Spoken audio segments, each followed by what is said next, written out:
Point, pregnant woman who was charged for manslaughter following the death of her reputed husband, shares her side of the story. Meet Sandra Basinio, a mother of 5 who is currently before the court on a manslaughter charge for the killing of her reputed husband, Clarence Williams. The man was stabbed in his foot and bled to death because there was no transportation to take him to the hospital in time. That incident occurred in Region 1. At the time of the incident, she was 4 months pregnant. Sandra recounted the years of abuse that she had endured and recalled the dreadful night. On the 12th of April, I went to church. It was a Sunday. On the Sunday night, I went to service. My husband came in and he dragged me out of church. He was beating me and tried to shove my head in the fire. And there was a fight between he and me, and he tried to defend myself because of I would have been a dead person today. But I had to defend myself.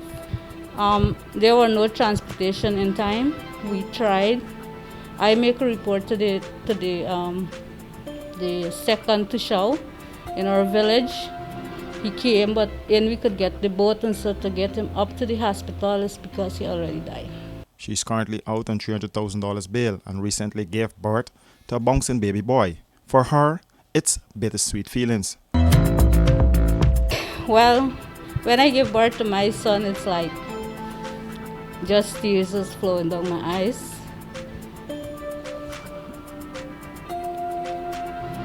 I couldn't. Sandra was charged with manslaughter and remanded to prison. She said those days behind bars were not easy. Well, in prison it was not easy for me because I never faced certain things like this in my life. And when I were in there, I could cry all the time. I was praying to God for help because I know nobody out here. And I was praying night and day. I couldn't sleep. I couldn't eat. I was there, no hungry. I was not feeling hungry. I was not hungry. She is grateful for the support she has gotten, and even more so from Bonita Montague of the United Bridge Builders Mission. So when I came out there, I saw nobody else except a policewoman standing to the table. And I said, who is the person come for me? She said me. And when I came out there, I reached Miss Bonito. I was so excited. The founder of the NGO said Sandra's story was so touching that she immediately got involved. We could not sit by and allow this woman to face the courts without the support. I was summoned to assist, and I saw the story. Once they were bringing her out, I heard of the murder, and of course, it's out of Region 1. So by the time she was out, myself and team were there to support her. We secured bail thanks to the donors, thanks to Mr. Muhammad and all the other donors, everyone that came and supported. We were able to secure bail. Once bail was secured, there are several things that is needed. A pregnant woman, we have to get her into prenatal care, we have to get her to clinic, we have to have her fitted out. But while here, it was more important for us to work on her emotional well-being, because that event that occurred caused her tremendous trauma that may even last for a lifetime. And so we have been working with her, with our psychologist, our therapist, our interventionist. We've got the chaplain in the organization. So the in-house resources we were able to use and is still using for her. Every day, it's a day to give thanks for, a day to give God praise for, but every day it's a day of challenges. She's now providing a safe home for Sandra on the east coast of Demerara. Sandra is using her time wisely to empower other women, while at the same time she was able to learn to sew and most recently, she was able to sew thousands of masks. Yes, I enjoy doing this stitching. It makes me feel lively. I feel like I'm at home. So, And what are you actually stitching there? this is a hair cap. Put on your hair to sleep for the ladies. United Bridge Builders mission has been helping women from all walks of life but cannot do it all alone, and they need your support.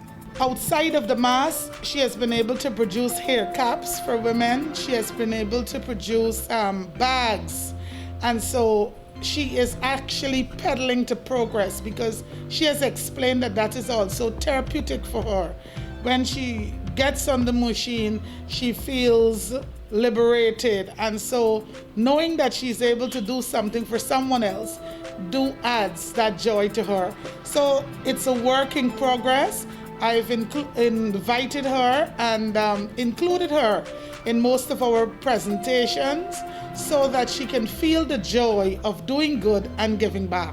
And I think she has been very, very excited visiting the public hospital Georgetown, going on the children unit, a Ministry of Health, getting to the child services unit, being able to donate towards cancer survivors in Guyana. And she has done quite a lot of work. And I'm really, really proud of her from where she came to now. And I'm hoping that with the support of our legal team, our strong legal team, that is the Darcus Mending Hearts, that's an organization where attorney Kim Kite, Barker, and Small and all the others are in, and they are representing her. So I really thank them for all that they have been doing for her and most of our women who needs legal support. We have no funding, Royston, so I am begging for funding. I'm calling on our First Lady to looking. I'm calling for our subject minister. I'm calling for all the persons who should have been playing a role and is responsible if they can assist us, because it's so many women that we have on hand to support. The NGO is standing with Sandra and has offered her all the help needed to get back on her feet while dealing with the ongoing court matter. That's a wrap for this week. We see you again next week for another edition of On Point.